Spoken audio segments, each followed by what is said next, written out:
नमस्कार बच्चों, आज हम आपके सामने फिर एक नए पॉइंट के साथ उपस्थित हुए हैं। और जैसा कि आप सभी जानते हैं कि आपके टेस्ट होने के बाद, कॉपी चेक होने के बाद ये हमारा पहला वीडियो आज रहेगा, क्योंकि हमने आपको कुछ पॉइंट छोड़ दिए थे जो आपके नहीं कंप्लीट हुए थे। पहले उनको करेंगे, फिर हम आगे के और आगे क्वेश्चनों को, चैप्टर को आगे पढ़ेंगे। तो आज हम, जैसे कि आपकी एनसीईआरटी में जो आपका UVF में जो संबंध था वो आपका नहीं दिया गया है और ना वो आपका आता है, लेकिन पिछले की विगत वर्षों की किताबों में इस पर डेरिवेशन दिया गया और कभी कभी ये फॉर्मूला आ जाता है। तो उसको आप देख लीजिए और उसको हम प्रूफ करेंगे और उसके आधार पे हमारे यहाँ के क्वेश्चन सॉल्व किए जाएंगे। तो आइए हम आज अभी इस चित्र को पहले समझते हैं। पहले हेडिंग देख लें क्या है। लेंसों के लिए वस्तु की दूरी u, प्रतिबिंब की दूरी v तथा फोकस दूरी f में संबंध। आपका हम ये पहला पॉइंट आपको उत्तल लेंस के लिए हम आपको समझा देंगे, बाकी आप अवतल लेंस के लिए स्वयं प्रयास करना और उसको कंप्लीट कर लेना। जैसा कि आप सभी इस चित्र को देख रहे होंगे, आपको स्पष्ट समझ में आ रहा होगा कि ये उत्तल लेंस है, ये उसकी मुख्य अक्ष है और मुख्य अक्ष के ऊपर एक वस्तु AB रखी गई है। इससे मुख्य अक्ष के समांतर जो प्रकाश की किरण आपकी दी जाती है, लेंस से अपवर्तन के पश्चात आप देख रहे होंगे द्वितीय फोकस से होकर गुजर जा रही है। इसके बाद दूसरी प्रकाश की किरण वस्तु से जाती है तो उसके प्रकाशिक केंद्र से होकर जाती है और सीधी गुजर जाती है। ये दोनों प्रकाश की किरणें A' बिंदु पर काटती हैं, जो आपका A' B' आपका B' A' जो वस्तु AB है उसका वास्तविक प्रतिबिंब बनता है। U है तो वस्तु और प्रकाशिक केंद्र से, U आपका प्रकाशिक केंद्र और वस्तु के बीच की दूरी U से प्रदर्शित है। प्रतिबिंब और प्रकाशिक केंद्र से आपकी प्रतिबिंब की दूरी B से प्रदर्शित है। और F द्वितीय फोकस, या हम कह सकते हैं फोकस और प्रकाशिक केंद्र के बीच की दूरी को F से व्यक्त किया गया है। तो यहाँ हमें यही लिखना है कि माना कि एक निश्चित आकार का लेंस उत्तल लेंस है जिसकी मुख्य अक्ष पर एक वस्तु AB स्थित है। इससे चलने वाली भाषा आपको हम बता रहे कैसे लिखेंगे। माना कि एक उत्तल लेंस है जिसकी मुख्य अक्ष पर एक वस्तु AB स्थित है। मुख्य अक्ष के समांतर चलने वाली प्रकाश की किरण AD लेंस से अपवर्तन के पश्चात द्वितीय फोकस से होकर गुजर जाती है तथा दूसरी प्रकाश की किरण प्रकाशिक केंद्र से होकर गुजरती है और सीधी निकल जाती है। ये दोनों प्रकाश की किरणें बिंदु A' पर काटती हैं, जो वस्तु AB का वास्तविक प्रतिबिंब A' B' बनता है। अब इसके बाद हमें इस चित्र के बारे में भाषा लिखने के पश्चात इसके बारे में समझना है। तो सबसे पहले हम यहाँ लिख देते हैं, इसको छोटे से रूप में लेते हैं। आपका सबसे पहले लेंगे, आप देख रहे होंगे त्रिभुज ABC, त्रिभुज ABC व त्रिभुज, अब ABC हो गया। दूसरा त्रिभुज कौन सा लेंगे? A' B' C तथा त्रिभुज A' B' C में। अब आप देखिए यहाँ ये वाला कोण कितने अंश का बना? 90 अंश का। ये कोण भी कितने अंश का बना? 90 अंश का। तो यहाँ आप समझ गए होंगे कि 90 अंश का कोण बन रहा। दूसरा ये कोण और ये कोण दोनों कैसे हैं? आपके शीर्षाभिमुख कोण हैं। तो तब जब दो त्रिभुजों के दो कोण बराबर होते हैं तो तीसरा कोण अपने आप बराबर हो जाता है। तो यहाँ हम ये कह सकते हैं कि ये दोनों आपके त्रिभुज सर्वांगसम या सर्वांगसमता को प्राप्त कर जाते हैं। यहाँ हम पॉइंटों को लिख देंगे क्योंकि कोण ABC बराबर कोण ए डैश बी डैश सी बराबर 90 अंश क्या लिख देंगे, समकोण।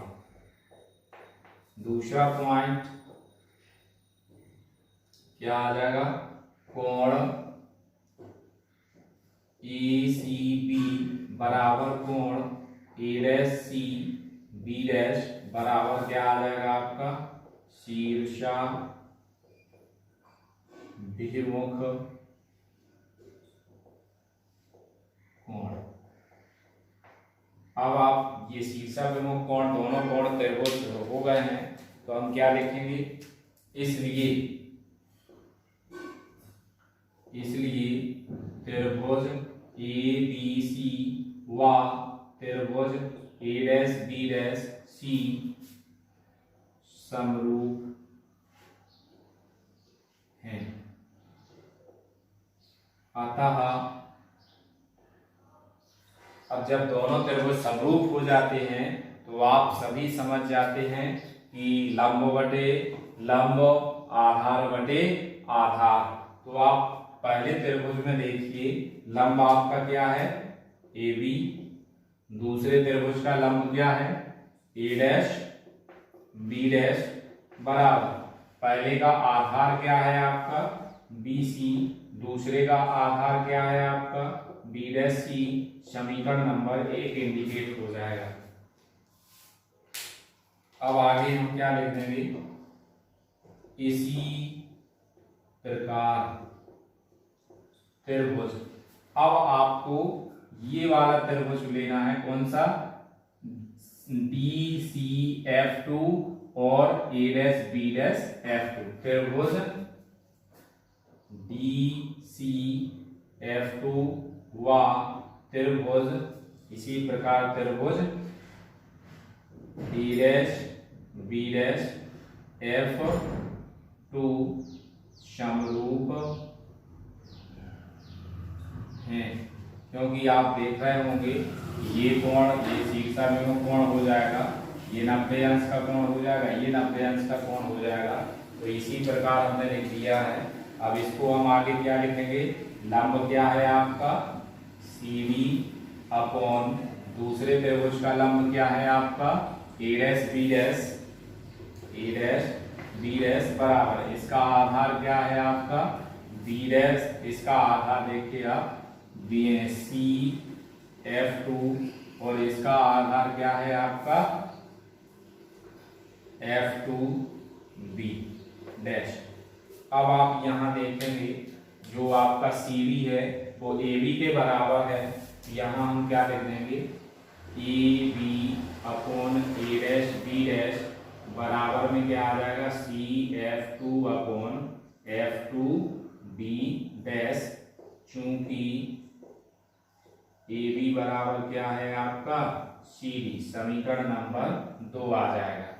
इसके पश्चात समीकरण 2 डालने के पश्चात आप देख रहे होंगे कि समीकरण 1 और समीकरण 2 की LHS आपको दिखाई दे रहा होगा, दोनों आपस में बराबर हैं। तो इनके LHS जब बराबर होंगे तो इनके RHS भी बराबर हो जाएंगे। आप वीडियो को सही तरीके से लास्ट तक देखिए तो ये आपको इसमें आंकिक क्वेश्चनों को सॉल्व करने का एक अच्छा सा तरीका प्राप्त होगा। तो यहाँ हम क्या लिखेंगे, समीकरण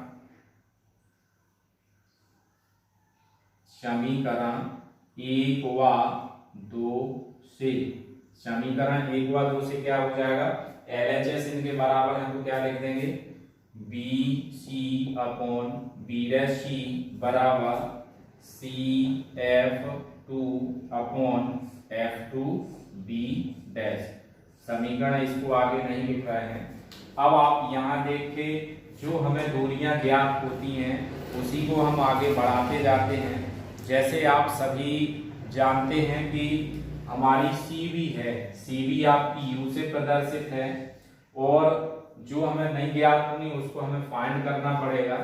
B डैश C है हमारी प्रतिबिंब की दूरी है, इसके बाद CF2 है, ये CF2 है तो ये आपकी क्या हो गई, फोकस दूरी हो गई। अब F2B डैश ये हमारे पास नहीं है तो इसी को अकेला हम परिवर्तित करेंगे।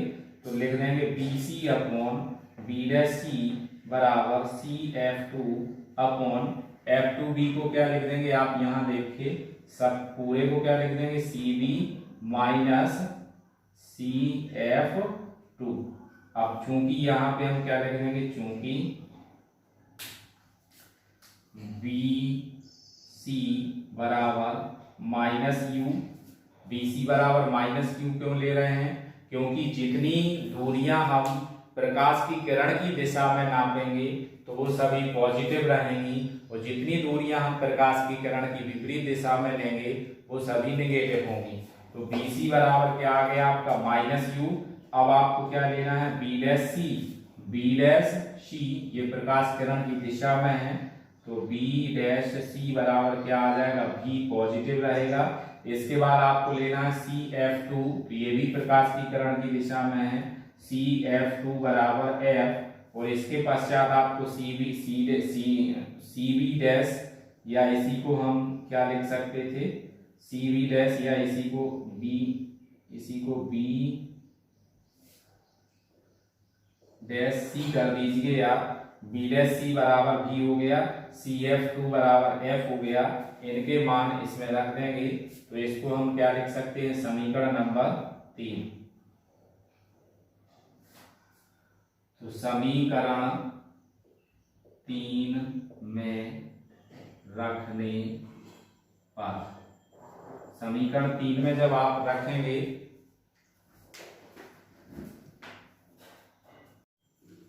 समीकरण 3 में मान रखेंगे तो इसको हम एक अलग से ब्रैकेट और बना दे रहे हैं आपका।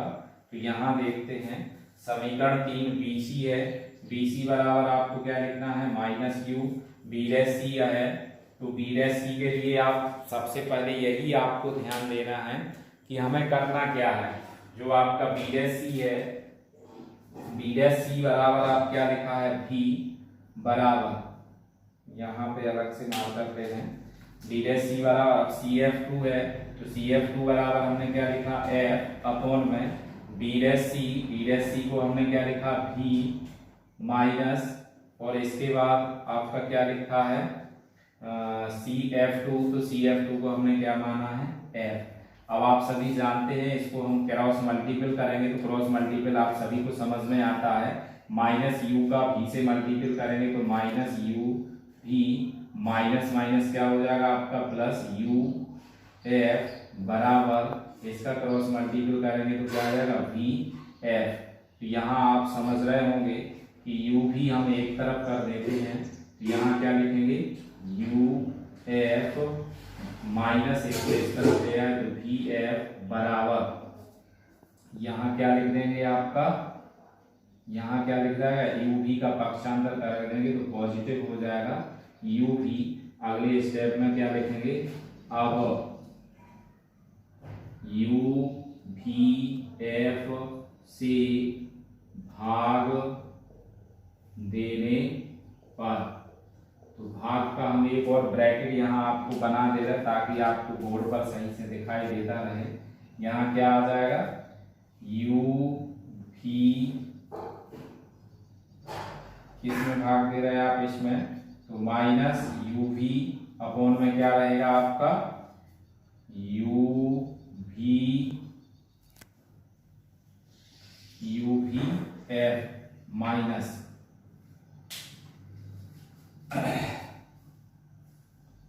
माइनस यहाँ पे भाग दे रहा है यू भी उल्टा लिखा गया,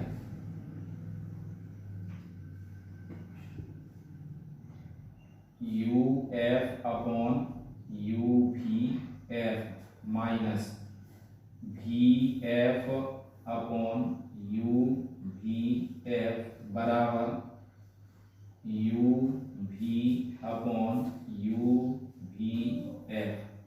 इसको अब अलग अलग काट कर देंगे, u से u कट गया, f से f कट गया, v से v कट गया, f से f कट गया, u v से u v 1 टाइम्स कैंसिल हो गए, तो आपका सूत्र क्या आ गया 1 upon v minus 1 upon u बराबर 1 अपॉन f। इसी को हम लिख सकते हैं 1 अपॉन f बराबर 1 upon v minus 1 upon u। तो यहाँ आपको ये सीखने के लिए ये मिल गया कि BC बराबर जो उत्तर लेंस के लिए है, उत्तर लेंस के लिए वस्तु की दूरी माइनस में लेंगे और फोकस दूरी और प्रतिबिंब की दूरी आपकी पॉजिटिव में रहेगी। तो आपको ये सब पूरी कैलकुलेशन और इसका चित्र के बारे में समझ में आ गया होगा। तो एक बार और हम इसको रिपीट कर सकते हैं। माना कि एक उत्तल लेंस है, उसकी मुख्य अक्ष पर एक वस्तु AB स्थित है। AB से चलने वाली प्रकाश, मुख्य अक्ष के समांतर चलने वाली प्रकाश की किरण AB लेंस से अपवर्तन के पश्चात द्वितीय फोकस से होकर गुजर जाती है तथा द्वितीय प्रकाश की किरण प्रकाश के केंद्र से होकर सीधी गुजर जाती है, जो वस्तु AB का प्रतिबिंब A' B' पर बनता है। अब इसके भाषा के पश्चात आप लेंगे, अतः त्रिभुज ABC व त्रिभुज A' B' में ABC तथा त्रिभुज A' B' यहाँ तक हम पहुंच चुके थे। ABC और ये दोनों कोण आप देख रहे हो 90 अंश के कोण है और ये शीर्षक कोण है। तो ACD बराबर कोण A' B' बराबर शीर्षक कोण हो गया। त्रिभुज ABC व त्रिभुज A' B' कोण समरूप त्रिभुज हो गए। तो जब समरूप त्रिभुज हो जाते हैं तो उनका प्रत्येक पॉइंट आपका कोण से लेकर के भुजा तक सभी बराबर हो जाती हैं। तो त्रिभुज AB का लंब त्रिभुज A' B' का लंब AB अपॉन A' B' आ गया। त्रिभुज इसका आधार तो BC अपॉन BC आ गया। फिर इसके पश्चात इसी प्रकार हम आगे दूसरे त्रिभुज में जाते हैं। तो त्रिभुज DCF2 व त्रिभुज A' B' F2 में ये भी आपके समरूप त्रिभुज होंगे।